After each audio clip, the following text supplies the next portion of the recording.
മിശിഹായിൽ പ്രിയമുള്ള സഹോദരി സഹോദരന്മാരെ, പ്രിയമക്കളെ, ഈ പ്രഭാതത്തിൽ വിശുദ്ധ മത്തായി അറിയിച്ചുള്ള കർത്താവ് യേശുവിന്റെ പരിശുദ്ധ സുവിശേഷം 7-ാം അധ്യായം 5-ാമത്തെ വാക്യം നമുക്ക് ധ്യാനിക്കാം.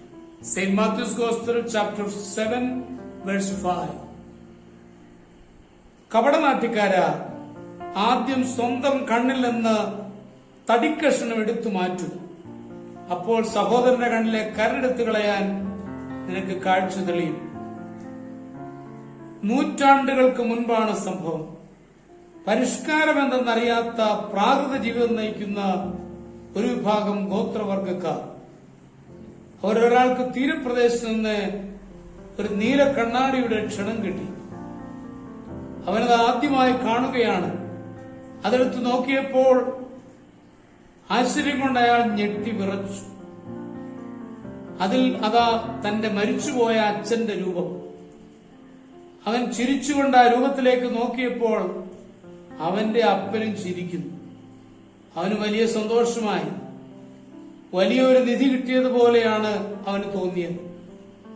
തന്റെ ഭാര്യ പോലും കാണാതെ അവൻ അതെടുത്ത് രഹസ്യമായി വീടിന്റെ മച്ചിൽ ഒളിപ്പിച്ചു.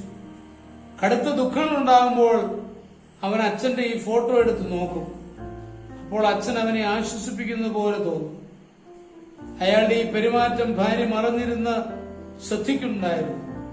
ഭർത്താവ് രഹസ്യമായി വീടിന്റെ മച്ചിൽ ഇടയ്ക്കിടെ കയറുന്നതും എന്തോ എടുത്ത് നോക്കി ആനന്ദം കൊള്ളുന്നതും അവൾ കണ്ടു.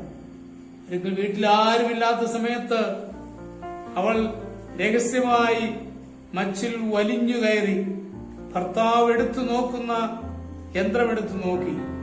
അതിലൊരു സുന്ദരി പെണ്ണിന്റെ രൂപമാണ് അവൾ കണ്ടത്. കോപത്തോടെ ആ രൂപത്തിലേക്ക് നോക്കിയപ്പോൾ സുന്ദരിയും അവളെ കോപത്തോടെ നോക്കി. ഭാര്യ ചിന്തിച്ചു, ഭർത്താവ് ഞാൻ കാണാതെ എന്നും രഹസ്യമായി മച്ചിൽ കയറുന്നത് ഈ സുന്ദരിയെ കണ്ട് ആനന്ദിക്കാനാണ്. അയാളുടെ രഹസ്യ ഭാര്യ ആയിരിക്കുമോ ഇത്? അതോർത്തപ്പോൾ അവൾക്ക് സ്വസ്ഥതയില്ലെന്നായി. അന്ന് രാത്രിയിൽ നായാട്ടൊക്കെ കഴിഞ്ഞ് 2 മുയലുമായി ഭർത്താവ് വീട്ടിലെത്തിയപ്പോൾ ഭാര്യ പൊട്ടിത്തെറിച്ചു. നിങ്ങൾ എന്തിനെന്നോട് ഈ ചതി ചെയ്തു?